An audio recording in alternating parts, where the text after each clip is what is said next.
profesor Czapliński, historyk literatury XX-XXI wieku, eseista, tłumacz, krytyk literacki. Panie profesorze, oddaję panu głos. Dziękuję bardzo. Dziękuję za miłe słowo, za zaproszenie organizatorom. Thank you very much for the invitation, and let me congratulate on your idea for the Congress and on taking together and talking about these issues like the one I'm going to talk about. So partly this is close to what I've been talking about, but to some extent, obviously, it's a little bit set apart. Obviously, between economy and literature, one could say there is a huge distance, but Professor Hausner showed it clearly how strong influence, how strong relationship they're obtained between the cultural environment and the decisions, models of life that we choose, also in the economic sphere. So we reduce the distance perhaps this way, and the topic I chose for our panel is a result of your invitation. Perhaps I wouldn't be allowed to risk this kind of say concoction like Różewicz-Lem, having 45 minutes for our panel. It's impossible to either compare or talk about these two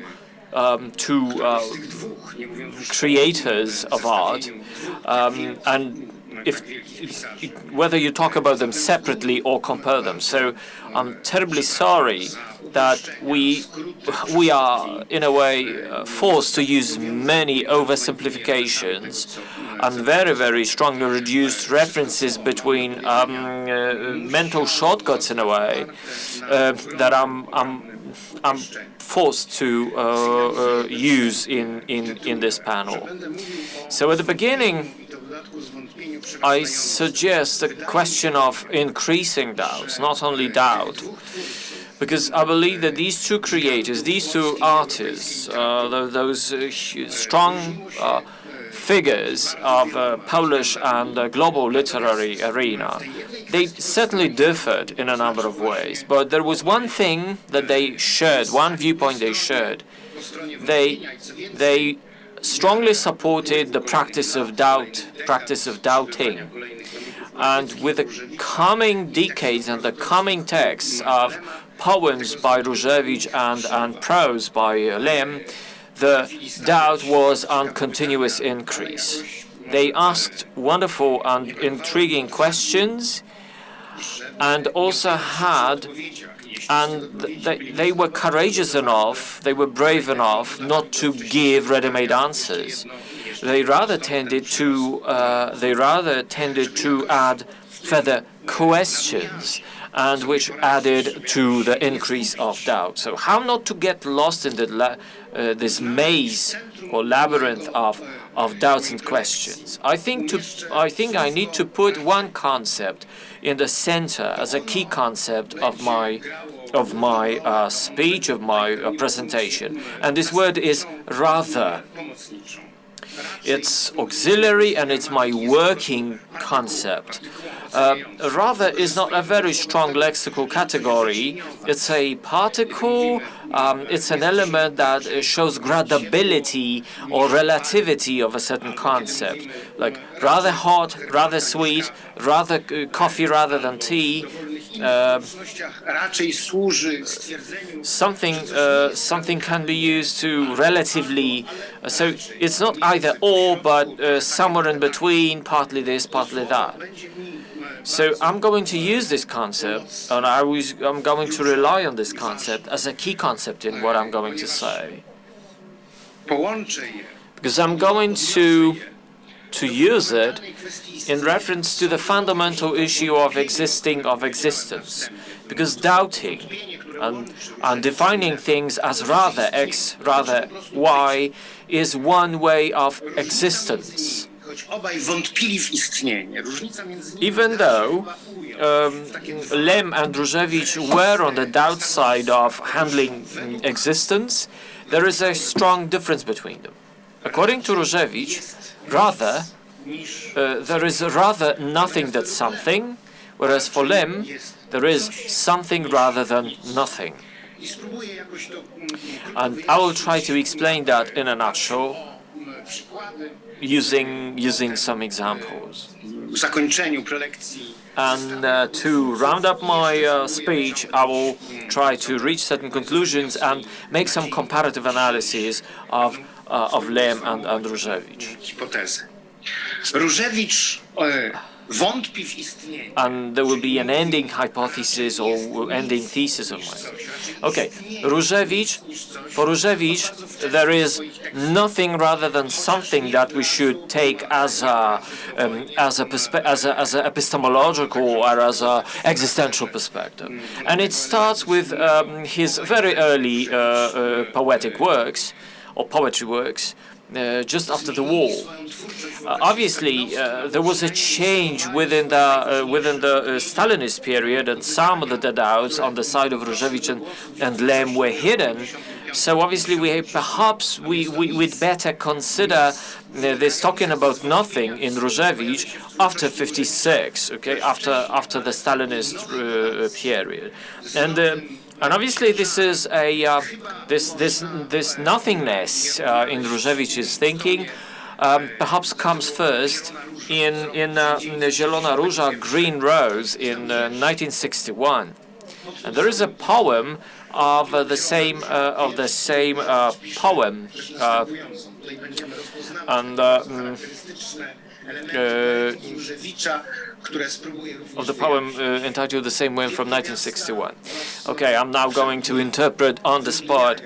Big cities grow, however people are disappearing, hosts of people are together, one next to another, but you see the distribution, you can see the fragments of words, you can see a beehive. We live together, but in a longer and longer distance, and the distance between us is growing. Sorry, this is just a working interpretation of a poem. We can see a process that Różewicz describes, the process in the world that Różewicz is observing. There is definitely some kind of surplus, some kind of abundance, some kind of over something. And this abundance of things, Różewicz expresses linguistically. And it's hard to define the relation between these objects, and we can also see some kind of anxiety that the world is full, on the one hand, full of objects, full of people, but at the same time, there is some dangerous process going on. And this danger, this hazard, this first coming of nothingness is that there is no order. We have movement, but there is no directed movement. There is no vector that someone can take care of, that someone can control of. Yes, there is a lot of things, objects, but they are separate. They are not connected. So there are more and more nouns in his poems and less verbs, because nouns are giving names to objects, verbs are to handle relations. So we live in the world of remnants. But even these remnants, we live like in the world of remnants, and each of us lives separately. We take particular objects, we take vacuum cleaners, we take fridges, we take other people, we take books, we take knowledge, and we only live with certain ideas, like some kind of God, some kind of truth, some kind of reality. Right, this is what Różewicz says. If we focus on nouns, the world will be full of objects. The world will be flooded by objects. It wouldn't be the affluent word of things that are there because people need it. It's a waste dump. A lot of objects which are there because they are there. And there is no relation that explains why they are there. You can see this number of objects enumerated by Różewicz, and sometimes these objects, when listed in a particular way, may suggest certain order of objects. Like, okay, if we say lamp, chair, and stool or table, we say book, table, bed. But what Różewicz does, he lists objects in a senseless way, in a way that is hard to order. And this is exactly what he wants to achieve as an effect of completely orderless nebula rather than the world. This nothingness in Różewicz is a corollary of abundance, overabundance, of there being too much.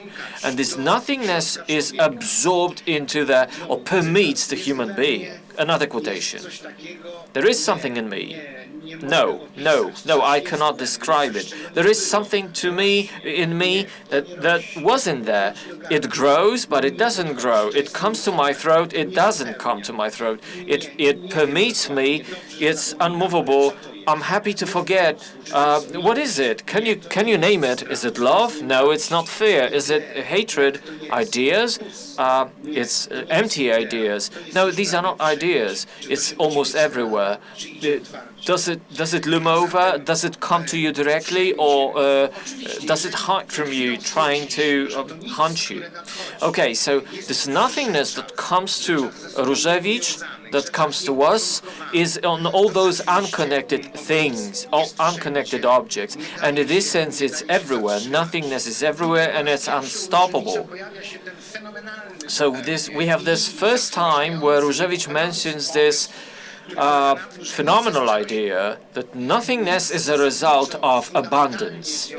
Nothingness traditionally is related to emptiness, right? Like traditional Aristotelic or Aquinas idea. We have no time, no space or empty space, and there is nothing there. And Różewicz, nothingness is the result of many things. It's connected with him with abundance, overabundance. This is the overgrowing, and it's like yeast of those things, or in these things, that makes more and more of those things, and then less and less somethingness, or more and more nothingness. It's another wave. It's connected with life, but it's not identical with life. And this poem, this green rose, ends like this. You will see everything will turn out fine. No. You say there is no other place that you cannot move. No, you're not saying anything. What I'm saying is that nothingness is in us. So this nothingness is not only the question of a material status of the world. It's not just the observation of a person who is not happy about the consumptionism, overconsumptionism, like, household equipment and stuff like that. And the poet observes that, and it's nothingness. We are moving towards nothing. Yeah, okay, it's true. But in Różewicz, nothingness is between the things and between people, and in a way causes a degradation, a detriment.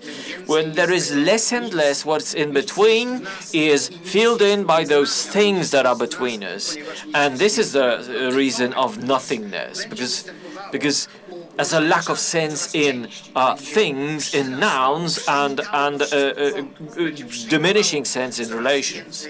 And this nothingness will permeate more and more in Różewicz's poems, and there will be more and more meanings assigned by Różewicz to these fades or shades of nothingness. If you remember well, in Arcadia Ego, another poem by Różewicz, the voice of an anonymous author, and Różewicz says, a connection is broken where a protagonist is connected or connects people and pictures. I think it's another way of nothingness, defined nothingness, and it doesn't come from emptiness. In the post-world is the overabundance of the post-world world, of the post-war world. The nothingness of that world comes from overabundance, not from emptiness. It doesn't come from. It's not an oversimplistic criticism of consumptionism. The issue is that things kill connections. That we are losing connections between things and people and people and people and objects. This connection disappears and connection breaks. That images and words that puts them together, and the loss of connectedness brings growth of emptiness, and that brings another wave of consequence. What we have, and I think mentioned that previously partly, when we mentioned Różewicz and his endless of enumerations, noun after noun after noun after noun, object after object after object, and there is nothing that you can build as a semantic connection between these. And so the consequence of this basic emptiness, like we have absolutely substantiability of things, but also what we have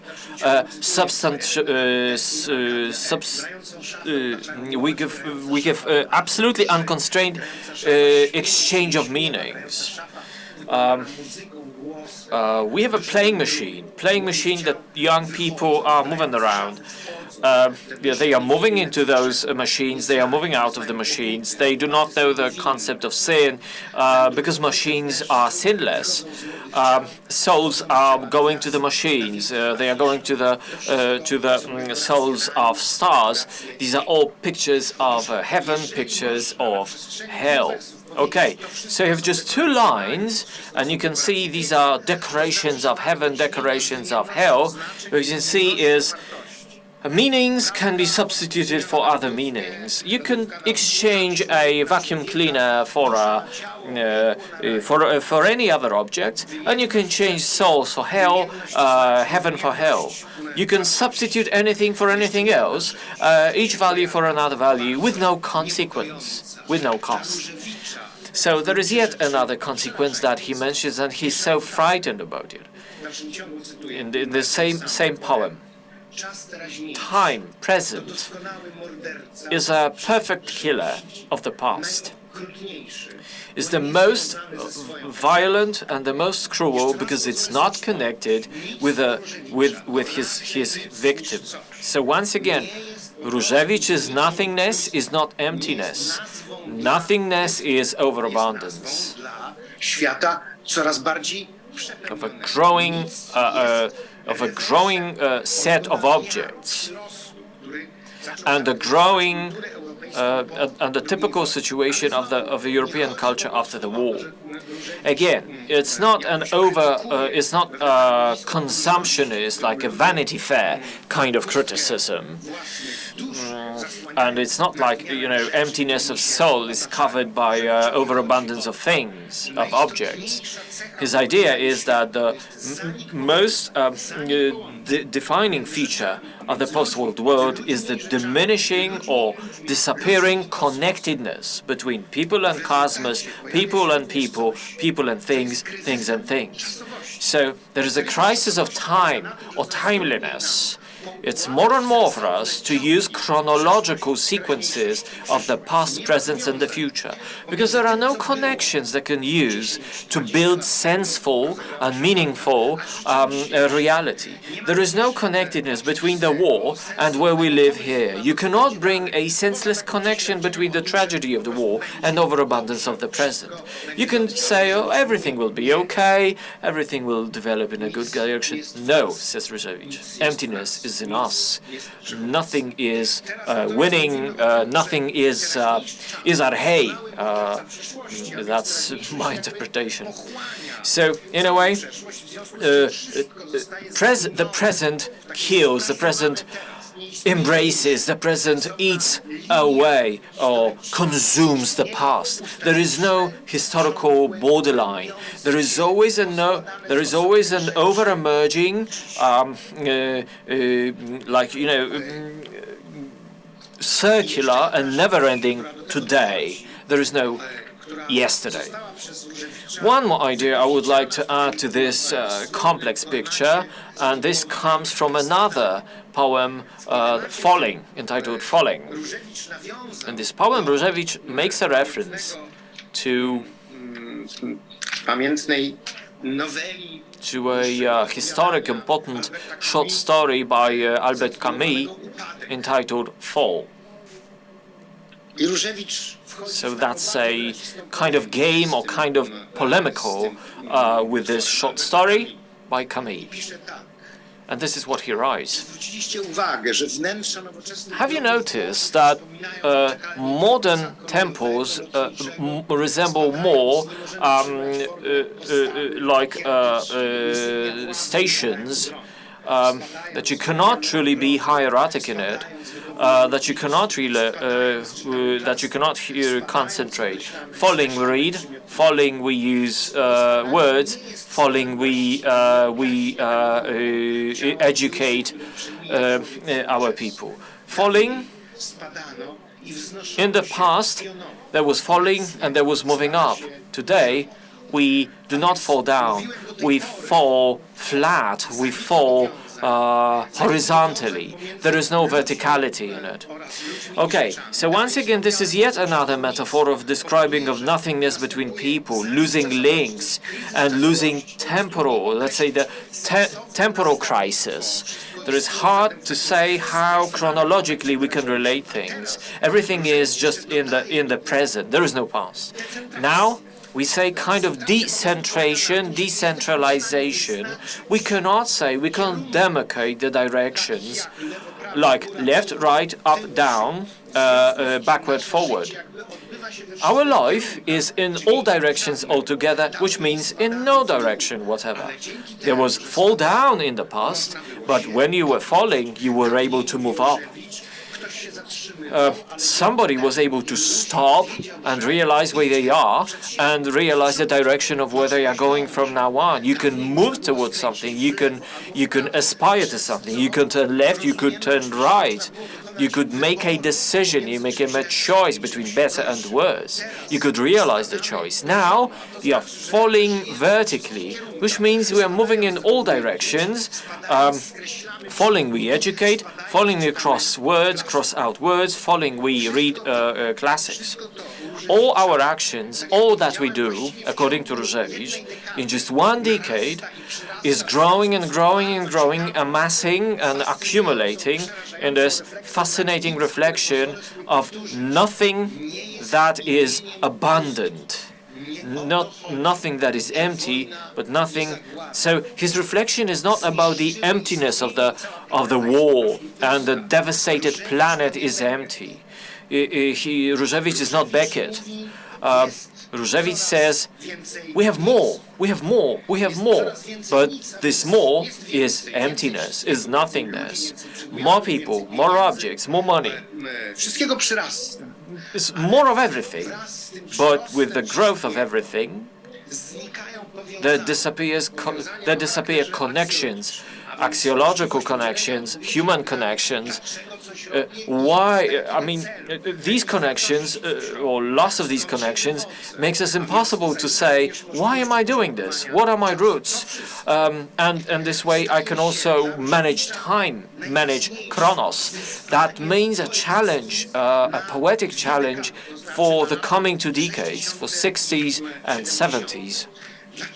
Why? Why is it a challenge? Why is it his poetic challenge? Obviously, it's not just a rhetorical, language-based challenge. It's not a game for his critical position where he could see and say, I'm unhappy or I'm critical. Różewicz says, if nothingness permeates everything, and this nothingness comes from the crisis of connectedness, this nothingness also permeates culture. So the language of nothingness is used by people, is consumed by people, is perceived by people. When they go to cinemas, to theaters, to museums, they go to nothingness full of content. So this is how Różewicz addresses that idea in the poem entitled Nothingness in a Prospero's Cloak. Nothingness is coming, nothing in a mysterious cloak of Prospero. Nothing in the streets, nothing in the churches and towers, nothing in loudspeakers says nothing to no one. Nothing creates nothingness. Nothingness educates nothingness, nothingness condemns, nothingness gives you grace.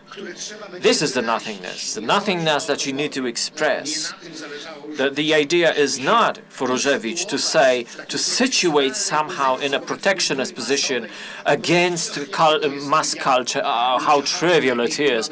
People go to read stupid books or don't read. No, that's not this critical, simplistic critical position.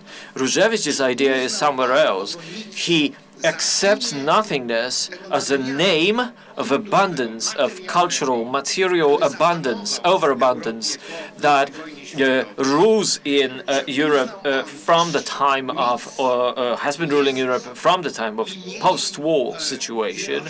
It's a name for diversity. It's a name for overabundance that loses any reason for being connected, any connectedness. And he decided to name it. He decided to find a language of describing the nothingness without either being of being simplistic and in any way critical about it in a overcritical, say. To show the drama, to show the poetry, but not to show a kind of patronizing attitude. I know I'm running to the end of my presentation. What about Lem? What about Lem? Lem's nothingness, as I mentioned at the beginning, is he takes the other perspective, that there is something rather than nothing. Raczej istnieje coś niż nic. To coś. And there's something in his creation, in his works, especially from the mid-1950s, begins this something starts to be more and more important in the sequences, particularly in his novels. And it emerges in his novels as something very, very difficult to understand, difficult to handle. It's hard to epistemologically handle. In Star diaries and in Eden, if you know these, basically. This is not okay. They find a civilization that produces something, and some creations take part in some kind of production. It seems a totalitarian order, and the astronauts decide not to take part, not to intervene, although they see the brutality of the system. And this is the Lem's most important literary invention. Rather, something that nothing means in Lem, or for Lem, that his protagonists will always meet on the, you know, is kind of anti-Cartesian beings. In Descartes, all ideas are material or non-material and dependent on reason, because matter can be free of thought, or thought can be free of matter. We have cogito ergo sum idea. We are people because we think, irrespective of our material side. As long as we have our reason, we are, and we are humans. In Różewicz, in Lem, I think this is a mistake of the author. In Lem, we have beings that can be material and reasonable, like this ocean in Solaris, that seems to be thinking, seems to be reasonable, and is fully material. So this Cartesian dualism, when you get rid of Cartesian dualism, like an object that is subject to reasoning, okay, is unthinkable for him. And in a way, when you so there are certain there are creatures that seem to act. That are like Euclidic and non-Euclidic geometrically. They are physical and non-physical. They are like quantum and non-quantum at the same time. They represent different genres at the same time. Having they may be animals and plants at the same time, and also mineral structures. Obviously, our earthly systematics see it as nonsensical, but this is exactly why, and this is exactly the device, literary device used by Lem, because this is this something that stops, that is a hindrance to our epistemology, but gives two potential answers. Undeniably, it exists. And this is this difference between Różewicz and Lem. Because the basic discovery in Różewicz is that you can see something existing, but there is nothing there. Whereas in Lem, you can see it's something, and it's there. You cannot deny, you cannot call it nothingness. But the problem is, you epistemologically cannot say what it is. And for Descartes, that would be just against cogito ergo sum. Either you are able to think and say, yes, this is X, Y, Z, or you cannot answer this question. You are no longer a human being. You cannot use your reason. This thing that is rather than something, that nothing, may be hard to understand a portion of a message that comes from space, outer space to us.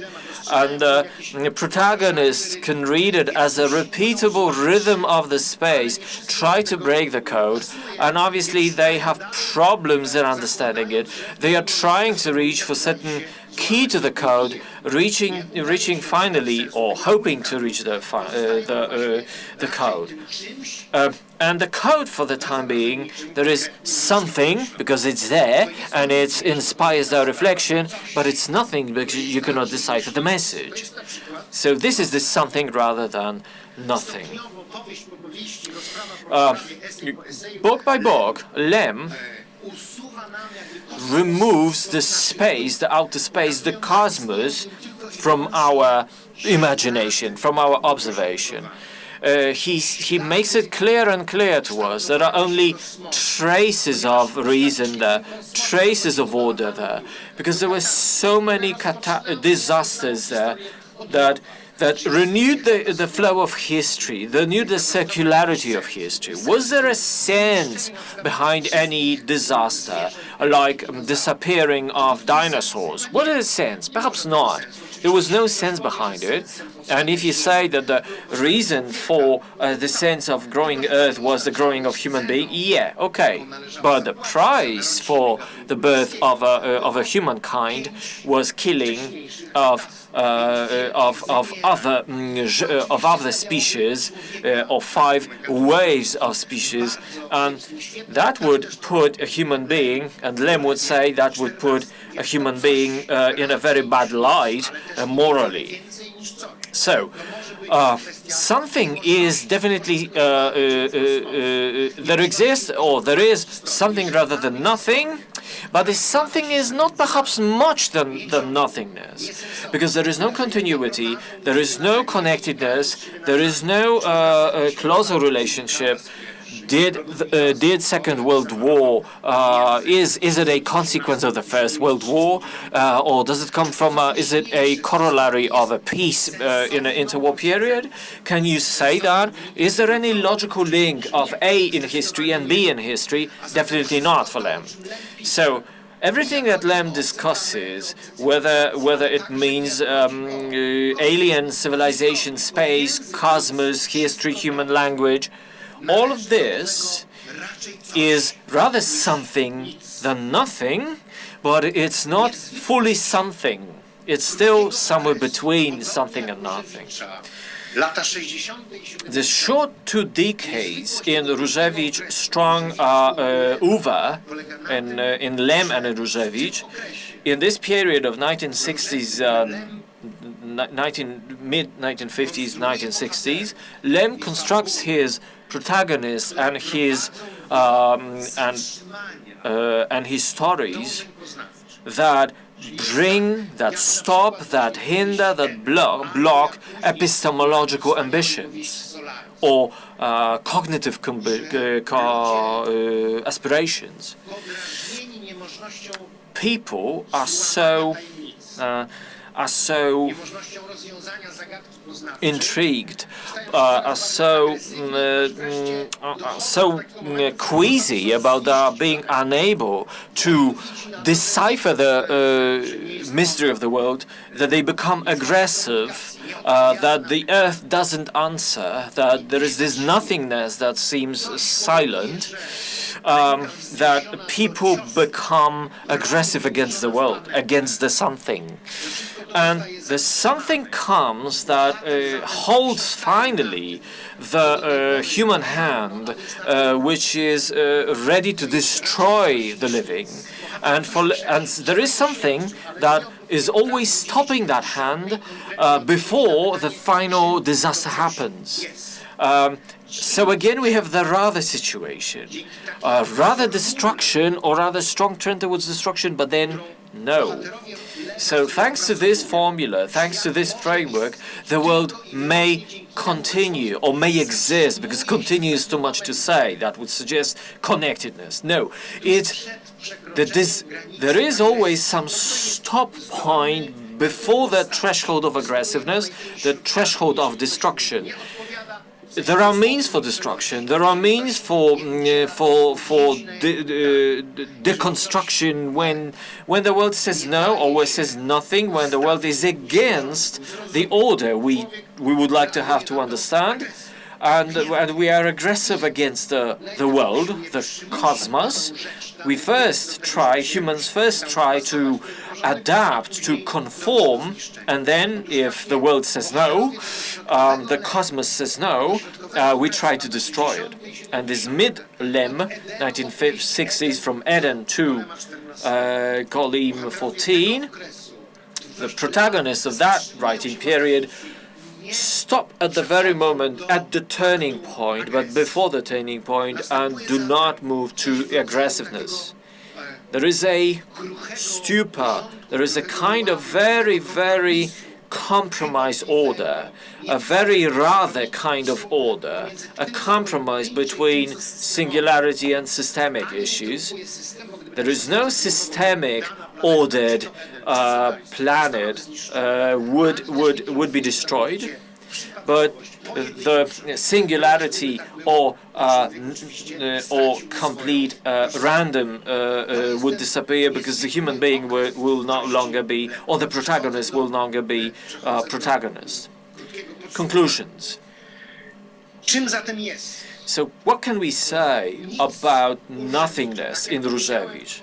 Once again, this is a evolving concept where initially in 61 in this Green Rose poem, it's a complete nothingness that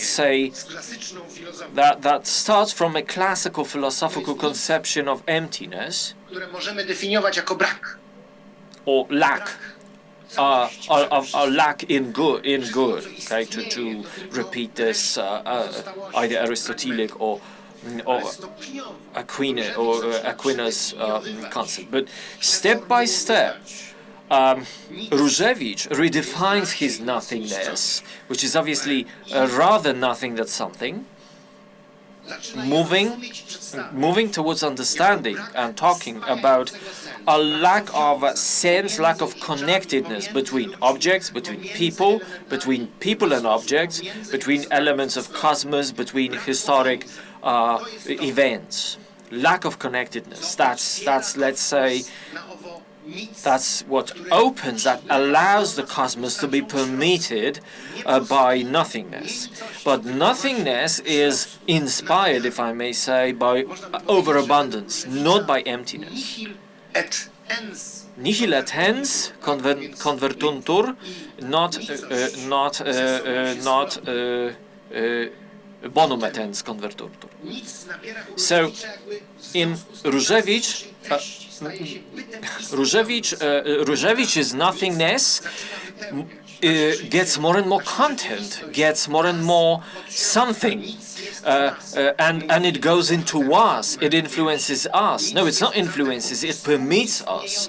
It coexists with us, it coexists with what exists, or what is. Nothingness becomes a challenge, the most important challenge for Różewicz, the challenge that defined Różewicz's oeuvre, his poetic talent, his poetic greatness. These are all cultural choices. This is what defines us in our choices, from culture to everyday life. Everything that we consume is permeated by nothingness, and this nothingness in objects comes to us and into us. We cannot separate nothingness from objects and things that are there. What is something in Lem? It's this thing that is this deconstructed part of paradigms, those grand narratives that were order, the sources of order, like religiously ordered life should get rid of randomness. If there is God, there is order that defines everything, and it defines the cosmos, us, and the rest of things. But in Solaris, as a planet, and as a astronauts meet God, meet some kind of creature. There's at least one hypothesis. God that has that has all human features is a weak God. It's unthinkable for religion. It doesn't make sense for religion. The paradigm that produces remnants is like a scientific approach to life, because life asks, what is this thing? What's a part of something else? I mean, if we have an object, to what does it belong? And astronauts for Solaris, people are not able to say what it is and what is it for. So this scientific way of thinking loses its sense, loses its connectedness. Still, for Lem, there is this something, but what it is and what's its function, that's the question mark that Lem leaves us is. The cosmic life in cosmos, human life should be part of cosmic life, but Lem destroys connectedness.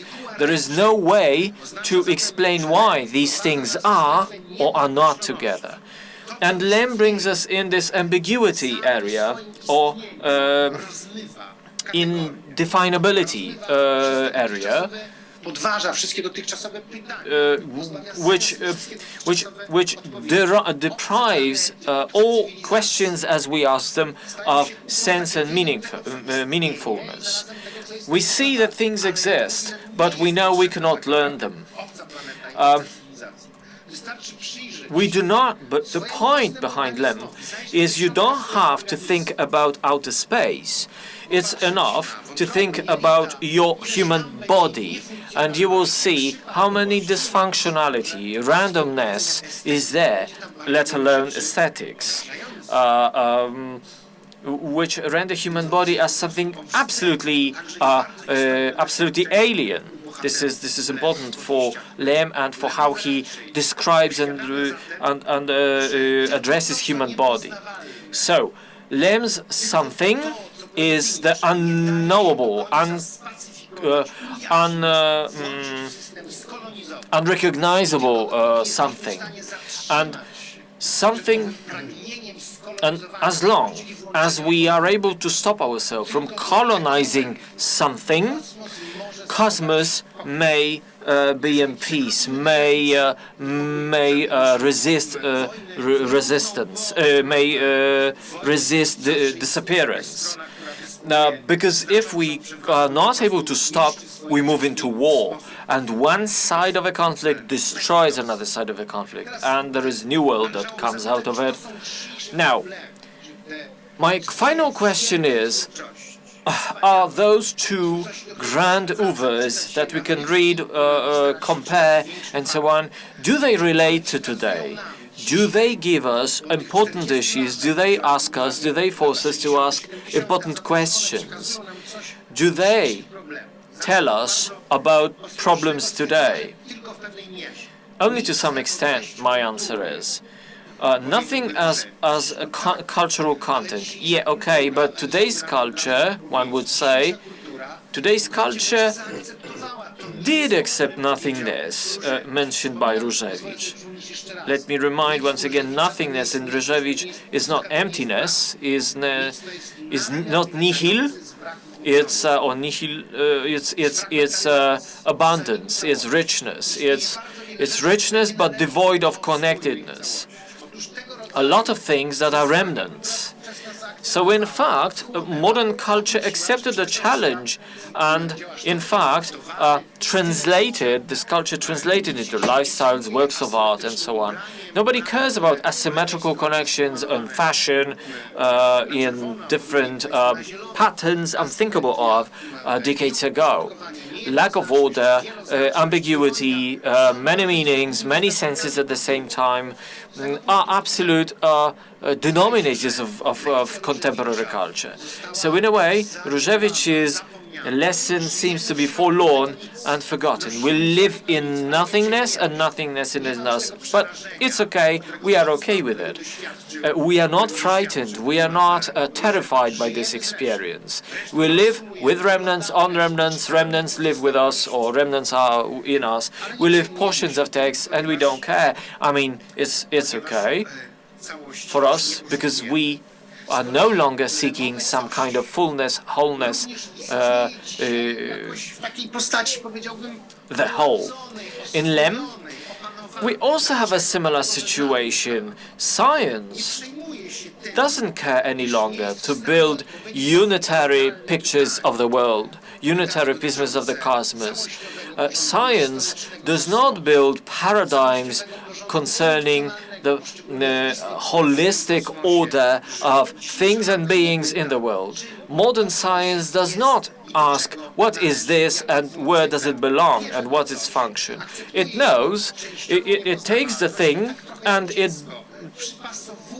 it tries to trial and error and trying to test whether this may be useful here or there. Maybe we will consider it a product, maybe a raw material, or maybe a work of art. And I'm sorry to say that, but I think this approach is, well, in my opinion, is quite well illustrated by Avatar.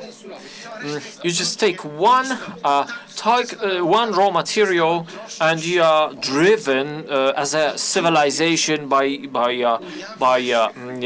hunt for this one material. And this is where there comes cognitive surplus of connectedness between Lem and Różewicz. When you try to read them together, and in some sense, what they were frightened, what they were terrified with, we can see that we are not terrified today by these subjects. We could say that today we perhaps exist between Różewicz and Lem. What do I mean by this? Between unimportant or senseless remnants and very, very dangerous wholeness, very dangerous whole. We are not unhappy about remnants because we are afraid of some kind of wholes or some kind of holistic concept, Unitarian concept, because we are not happy about unified authoritarian systems that destroyed people. So if we are happy about it, can we ask, if there are remnants in Różewicz way of thinking, are there remnants that we can construct into micro-connected worlds, micro-connected somethings? And in Lem, is there any concept? Can we think about this step of colonizing a reality that wouldn't be dangerous to us? And this is what I would like to leave you with. Thank you very much for